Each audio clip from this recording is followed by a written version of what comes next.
আমাদের যারা হিন্দু এবং স্পেশালি ট্রাইবাল অর্থাৎ উপজাতি শ্রেণী যারা আছে তারাও বিভিন্নভাবে অবহেলিত। যেমন আমাদের যে বর্ডার বেল্ট আছে 5টা ইউনিয়ন কুল্লাগড়া, খারনই, লেঙ্গুরা, রংছাতি এবং দুর্গাপুর সদর, এই 5টা ইউনিয়নে পানির বড্ডই অভাব।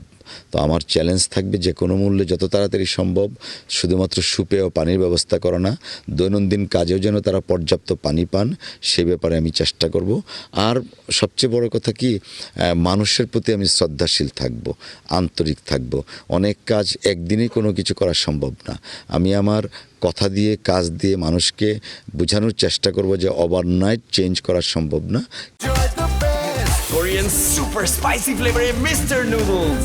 Oh bro, what a chat. মানবিকভাবে আমরা চেষ্টা করব যেন মানুষ আমাদের প্রতি আস্থা রাখে যে আমরা চেষ্টা করছি, কাজ করছি, এবং এটাই একটা বড় চ্যালেঞ্জ হবে। আমি যে কথাটা বলি বারবার যে পলিটিশিয়ানদের প্রতি বা এমপি মন্ত্রীদের প্রতি মানুষের যে একটা আস্থার জায়গা ক্রিয়েট করা, that is the challenge that I have taken. এবং আমি চেষ্টা করব এই চ্যালেঞ্জটাকে এনকাউন্টার করে মানুষের যে কথাটা আমার ছিল যে এমপি থাকলে 5 বছর, মন্ত্রী হলে 5 বছর, বা মানুষের হৃদয়ে সারা জীবনের জন্য থাকা যায়। তো আমার সেটাই বড় চ্যালেঞ্জ, মানুষের হৃদয়ে যেন থাকা যায় সারা জীবন।